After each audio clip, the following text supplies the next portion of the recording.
Good morning, everyone. My name is Joseph Kwon, and I first want to introduce my colleague Michael Nayhouse and my advisors, Professor Orkoulas and Christofides. And today I'm going to talk about how crystals aggregate when their stir speed is sufficiently high, and I want to also talk about how we can control those aggregates using the design of model predictive controller. First of all, I want to talk about this figure. As you can see, the pharmaceutical industry has received a growing attention since 2002. And in 2013, we look to see the market size of $1 trillion, which is more than 1% of the world GDP. And in the pharmaceutical industry, considering the fact that more than 90% of active pharmaceutical ingredients are produced in the crystalline form, we can definitely say crystallization plays a role in the context of purification and separation method. And what is more interesting about the pharmaceutical industry is the final dosage form. So we can simply make the final dosage form from the API crystal by adding an appropriate additive to API crystals. However, we also need those API crystals need to be in the desired size and shape, because they affect the physical properties such as dissolution rate in the blood and melting point inside our body and compressibility of tablet or capsule.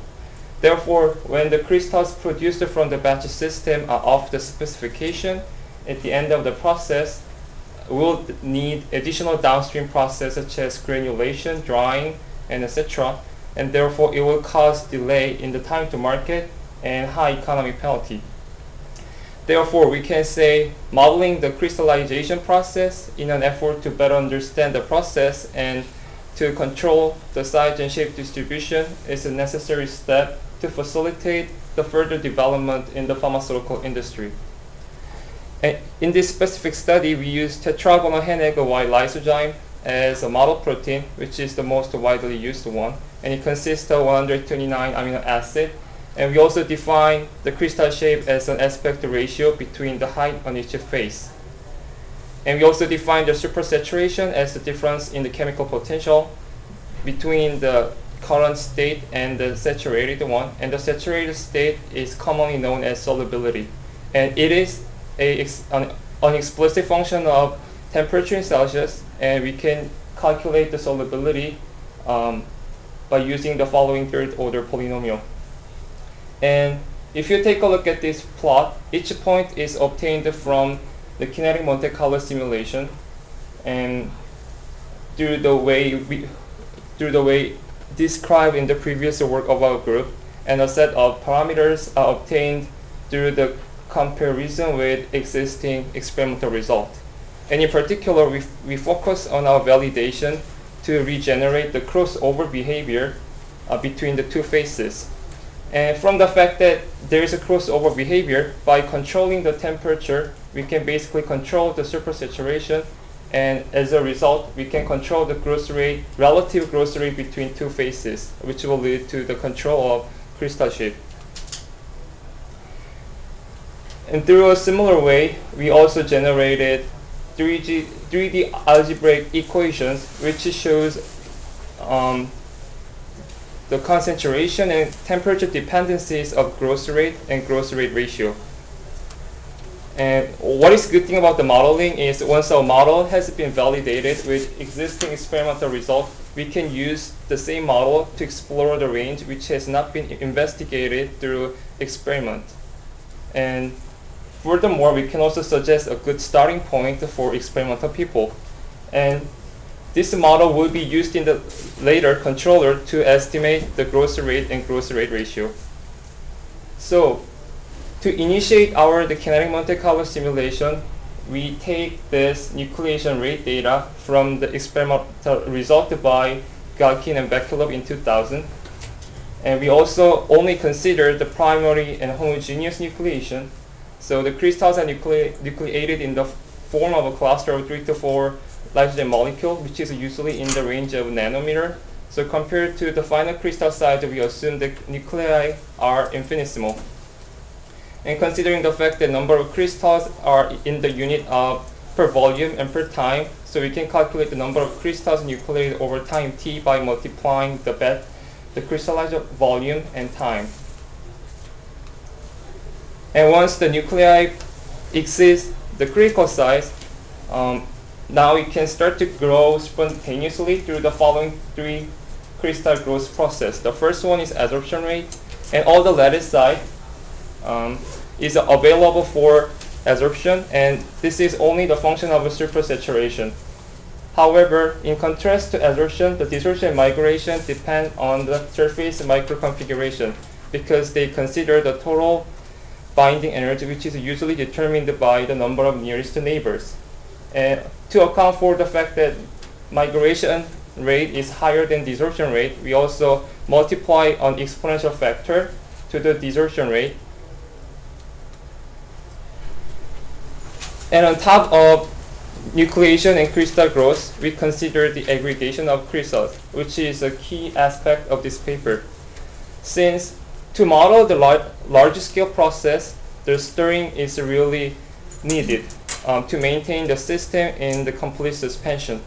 And typically, there are three types of aggregation. First, the Brownian motion-induced aggregation is pretty much like diffusion, and this one is applicable to some micrometer particle. And the second one is shear force-induced aggregation, and this is the prevailing mechanism for particulate process. And the third one, although it is not a particular interest of this work, there is an aggregation caused by sedimental differential sedimentations, and usually it is applied to the particles whose their size are greater than 100 micrometer. And the other key assumption in this modeling is that we assume the crystal shape of an aggregate remains identical to that of the bigger crystals as is shown in this picture. So if two crystals, the small one, bigger one, if they aggregate with each other, the later aggregate, the shape of it will be very similar to this one. And the shear rate plays a key role in aggregation. However, we cannot directly measure it. So we first measure the local energy dissipation, which is denoted as epsilon, and it measures the hydromechanical stress resulted from agitation, and we can simply calculate it by dividing the power input divided by the total mass of the crystallizer. And we can then calculate the shear rate. And typically, the aggregation process can be divided into two steps. The first one, a particle should be brought in the small neighborhood of another particle through the transport phenomena, and therefore it strongly depends on the size of crystals. And we also did the Kolmogorov microscale analysis to verify the fact that this equation can be applicable to our system, and it turned out to be this is a valid assumption. Because the Kolmogorov microscale basically says the smallest eddy size inside the turbulent system, and when this Kolmogorov microscale is in the same size order of magnitude to the average crystal size, we can use this model. And after that, when they are collided with each other, an aggregate will be formed, and whether they will stay as a stable form will be determined by this collision efficiency, because they have to overcome the repulsive forces such as hydrodynamic force or viscous fluid layer between the crystal aggregates. And this is specifically accounted in the flow number because this is the ratio between the repulsive force such as shear force and the attractive force such as van der Waals force. And by considering the collision rate and collision efficiency along with the number of crystals with different size, we can calculate the total aggregation rate, and 1/2 is multiplied to account for the double count between the aggregation of particles. And to complete the kinetic Monte Carlo simulation, we also consider the energy and mass balances, which account for the solar depletion in the continuous phase and the enthalpy of crystallization and heat transfer rate through the manipulation of jacket temperature. And all these kind of nucleation, crystal growth, and aggregation can be accounted through this population balance equation. However, due to the complexity of this equation, we cannot directly use this for computation of evolution of a crystal volume distribution. And to this end, we use the method of moment. to construct a series of reduced order ordinary differential equations which describe the dominant behavior of the evolution of a crystal volume distribution. However, if you take a look at the first three moments, there exists the fractional moment, and therefore we cannot immediately close this moment model. And therefore, we introduce the log-normal distribution approximation for crystal volume distribution. And the good thing about the log-normal distribution is mean and standard deviation can be easily computed by the first three moments. And once we know the mean and standard deviation, we can calculate the fractional moment immediately. And from the aid of these three, now we can close the first three moment models. And these two plots shows how good that approximation is. So the first one shows the profile of the number of crystals with time. And as you can see, there exists a very minor mismatch between the moment models and actual kinetic Monte Carlo simulations. The other reason why there is a mismatch is because we use the constant collision efficiency to deal with the closure issue for the moment models. And however, if you take a look at the crystal shape, where it can be computed by using this ordinary differential equation, you can see those two models are very close to each other, and now it gives us like acceptable simplification of the population balance model, which can be used in the design of a controller. And this is a model to predictive control that we use to control the crystal shape distribution toward desired value. And I'm going to split this into four, and we'll go over with more detail. So the objective of the model predictive control is to derive the entire crystal population toward desired value by minimizing the deviation between the average crystal shape from a desired set point value. And we also implemented two practical constraints to account for the to prevent the protein denaturation. And first one is the working temperature, and the other one is jacket temperature. And we also account for the mass and energy balance to account for the real world, and use 3D algebra equation to estimate the growth rate and growth rate ratio. And lastly, we use the moment model to estimate the shape distribution.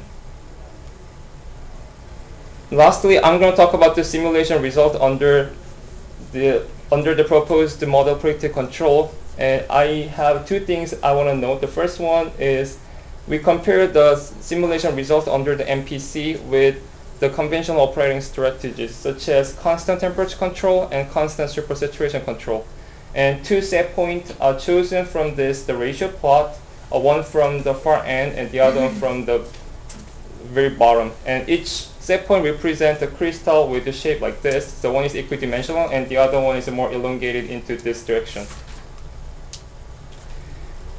And since a high supersaturation level is favored for higher set point, and as a result, significant depletion in the protein solid concentration is observed due to the high nucleation and high growth rate.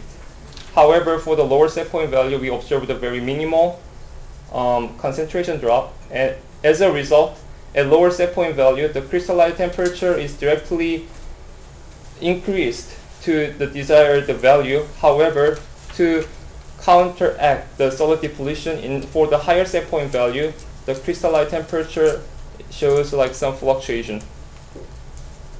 And as a result of undesired growth conditions that the lower set point system had to go through in the beginning, it shows biased nucleation in the beginning. So the nucleation of more than 30% of the entire population occurred within the first 5% of the entire batch. And as a result, for the lower set point value, it took a while for the system to derive the entire crystal population to a desired value, while for the higher system, it took much shorter time. And also, the good thing about the burst nucleation in the beginning is that we could obtain the low probability dispersivity because a larger population of crystals are nucleated in the beginning and like they grow to the larger crystals. So if you take a look at the snapshot at 4 different time slots, for the lower set point value, you can see very broad shape distribution in the beginning, and the model predictive control successfully drove the entire population to a desired value. However, for the higher set point value, we observed relatively narrow shape distribution from the beginning, and in the end, the shape distribution is extremely narrow and very close to the desired set point value. And in conclusion, so we could successfully model the aggregation process through the kinetic Monte Carlo simulation, and the model predictive control successfully drove the final crystal shape distribution toward desired set point value, and we could also achieve the lower polydispersity depending on the desired crystal morphology. And lastly, the controller performance can be further improved by adjusting the rate of change for jacket temperature, so the system is able to change its temperature much faster. And this is the end of my talk, and thank you for your time and attention, and I'm happy to answer any of your questions. Great, we have time for maybe 1 or 2 questions. I have a question about the MPC. Did they specific reason for you to choose MPC over other controllers like PID or actionability or other thing? Yeah, so the good thing about the MPC is we do not need to measure the actual crystal size or shape because we have our own model. So inside the controller, it kind of computes its own average crystal shape and size, so that we can kind of take advantage of the model, so without actually measuring crystal size and shape inside the crystallizer. Okay, great. Time for one more question. Okay, so I have one question for you actually. So the target is to maintain a certain crystal size. What about polydispersity? Could you have that in your MPC as an objective function to minimize polydispersity as well, or is that? Yeah, we can do that. Yes. So this is what we are doing right now, and probably gonna talk about that probably in the next year or so. The next year. Okay, great. Okay, well thanks. Let's thank our speaker one more time.